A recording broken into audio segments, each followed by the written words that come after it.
इतिहास में बहुत सारी ऐसी घटनाएं हो चुकी है जो बहुत ही अजीब है और आज की इस वीडियो में आप ऐसी 8 घटनाओं के बारे में जानोगे जिन्हें जानने के बाद आपके रोंगटे खड़े हो जाएंगे। नमस्ते दर्शकों, मेरा नाम है अमन और आप देख रहे हो ग्लोब लिमिटेड। नंबर 1, आपको विश्वास नहीं होगा इस बात पर, लेकिन कई इतिहासकार ये मानते हैं कि हमारे पूर्वज भी एलियंस के बारे में बहुत कुछ जानते थे। उन्हें भी आकाश में कभी कभी यूएफओ नजर आते थे। इस बात पर थोड़ा और विश्वास करने के लिए आप ये 15th सेंचुरी की पेंटिंग्स देख सकते हो जिनमें यूएफओ साफ साफ दिखाई दे रहा है। उस समय के पेंटर्स में से एक थे इटली के पेंटर डोमेनिको गिरलांदायो। इनकी एक पेंटिंग थी जिसका नाम था मेडोना विद सेंट जियोवानिनो और इस पेंटिंग के बैकग्राउंड में एक आदमी है जो आसमान में उड़ती हुई एक अजीबोगरीब चीज को देख रहा है। कई लोग ये मानते हैं कि ये पेंटर अपनी पेंटिंग के जरिए एक संदेश छोड़कर गए हैं कि कैसे उस समय के लोग एलियंस के बारे में जानते थे। कई लोग इस बात पर विश्वास नहीं करते, लेकिन सच क्या है ये कोई नहीं जानता।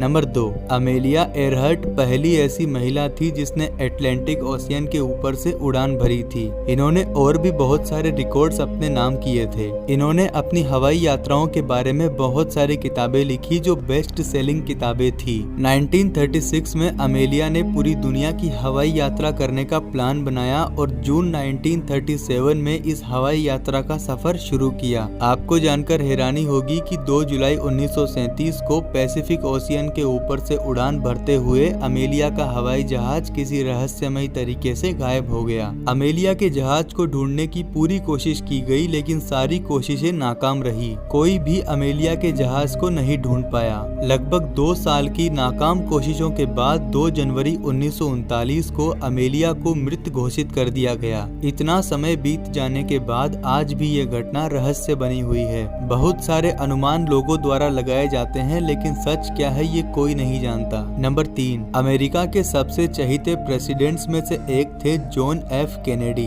22 नवंबर 1963 को इनकी पब्लिक में गोली मारकर हत्या कर दी गई थी। ली हार्वे ओसवाल्ड को इनका कातिल माना जाता है, लेकिन कई लोग मानते हैं कि ली हार्वे ओसवाल्ड असली कातिल नहीं था, क्योंकि जिस वक्त जॉन एफ कैनेडी को गोली मारी गई थी उस वक्त ली हार्वे ओसवाल्ड उनकी गाड़ी से बहुत दूर थे। लोग मानते हैं कि उन्होंने वो हत्या नहीं की थी। जब प्रेसिडेंट को गोली मारी गई थी तब उनकी गाड़ी के आसपास बहुत लोग मौजूद थे। मीडिया भी वहां मौजूद थी और ये घटना रिकॉर्ड भी की गई थी। जब FBI ने जांच के दौरान वो सारी फुटेज देखी तो उन फुटेज में एक महिला दिखाई देती है और उस महिला के हाथ में एक कैमरा होता है। उस महिला ने स्कार्फ पहना हुआ था, इसी कारण उसका चेहरा अच्छे से दिखाई नहीं दे रहा था। बाद में उस महिला को ढूंढने की पूरी कोशिश की जाती है, लेकिन उस महिला का कोई पता नहीं मिलता। फिर FBI पब्लिकली अनाउंसमेंट करती है कि वो महिला जो कोई भी है कृपा करके सामने आए और जो भी फुटेज उन्होंने अपने कैमरे से रिकॉर्ड किया है वो फुटेज FBI को दे दे ताकि केस में कुछ मदद मिल सके।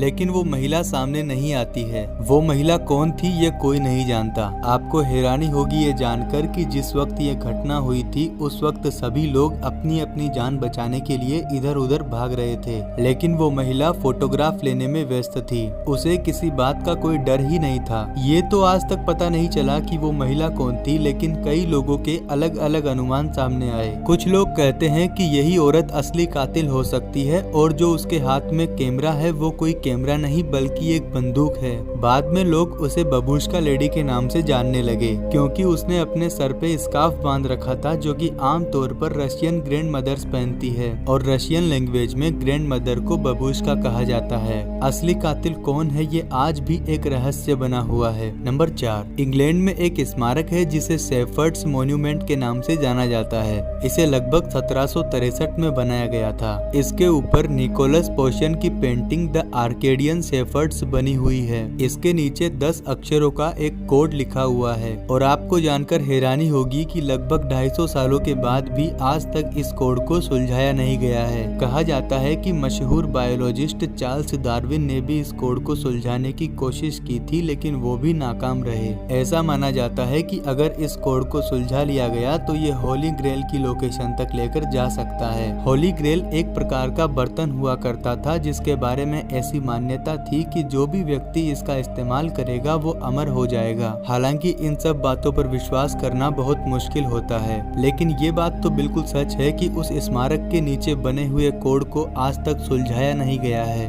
पेरू की राजधानी लीमा से लगभग 350 किलोमीटर दूर नाज़का रेगिस्तान है और इस रेगिस्तान में 80 किलोमीटर के एरिया में बहुत अजीबोगरीब और विशालकाय आकार की रेखाएं बनी हुई है। इन रेखाओं को नाज़का लाइंस के नाम से जाना जाता है। ये रेखाएं लगभग 2000 साल पहले बनाई गई थी। आपको जानकर ताज्जुब होगा कि इन रेखाओं को जमीन पर खड़े होकर देखा या समझा नहीं जा सकता। इन रेखाओं को समझने के लिए आपको 1000 फीट ऊपर जाना पड़ेगा और तब आपको इन रेखाओं से बनी आकृतियां दिखाई देगी। ये आकृतियां अलग अलग प्रकार की है। इनमें कुछ आकृतियां इंसानों जैसी तो कुछ आकृतियां जानवरों जैसी बनी हुई है। रिसर्चर्स ने सालों बिता दिए लेकिन ये नहीं समझ पाए कि इन आकृतियों को इतने सालों पहले किसने और क्यों बनाया था। कई लोग मानते हैं कि ये किसी इंसान का काम नहीं हो सकता। ये आकृतियां दूसरे ग्रह के लोग यानी एलियंस ने बनाई है। आखिर इन आकृतियों के पीछे का सच क्या है ये कोई नहीं जानता। नंबर 6, इस तस्वीर में जो आप बड़े बड़े पत्थर देख रहे हो, इस जगह को स्टोनहेंज के नाम से जाना जाता है और ये जगह इंग्लैंड में स्थित है।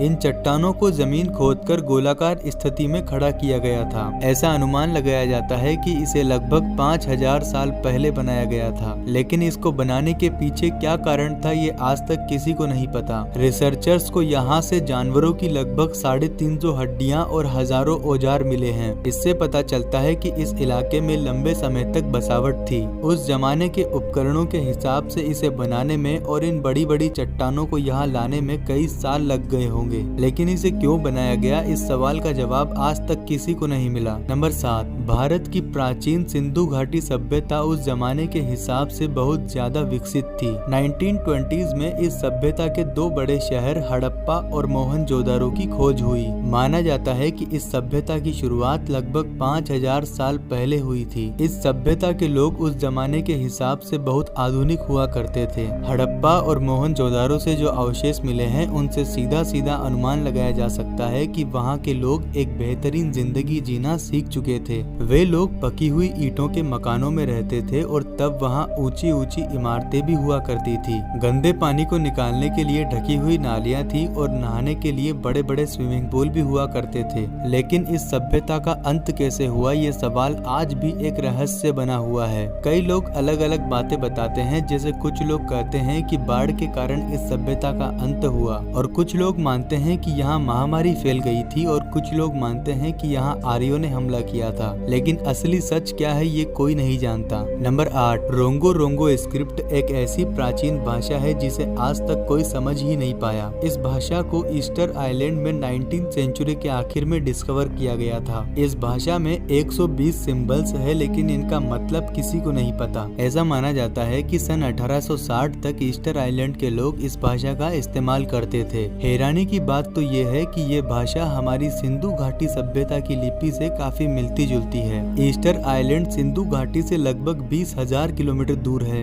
अजीब बात है कि इतनी दूर की भाषाएं एक दूसरे से इतनी मिलती जुलती कैसे हो सकती है। इन दोनों भाषाओं को आज तक हम समझ ही नहीं पाए कि ये सिंबल्स आखिर कहना क्या चाहते हैं। नंबर 9, ये कोई रहस्य नहीं बल्कि एक फैक्ट है कि हम इंसानों को मुफ्त में मिली किसी भी चीज की कोई कदर ही नहीं होती। यानी हम इंसान मुफ्त में मिली किसी भी चीज की इज्जत नहीं करते। जैसे पेड़ पौधे हमें मुफ्त में बहुत कुछ देते हैं, यहाँ तक कि जिंदगी की सबसे कीमती चीज ऑक्सीजन भी हमें पेड़ पौधों से बिल्कुल फ्री में मिलती है, लेकिन हम इंसान इसकी वैल्यू नहीं समझते। कोरोना की दूसरी लहर में जिस तरीके से ऑक्सीजन की कमी हुई है, अगर आप अब भी समझदार नहीं हुए तो भविष्य में कितनी भयानक स्थिति होने वाली है आप उसका अंदाजा भी नहीं लगा सकते। उम्मीद है कि आप समझ गए होंगे। मैं आपसे फिर मिलूंगा अगली वीडियो में, तब तक के लिए बहुत बहुत धन्यवाद।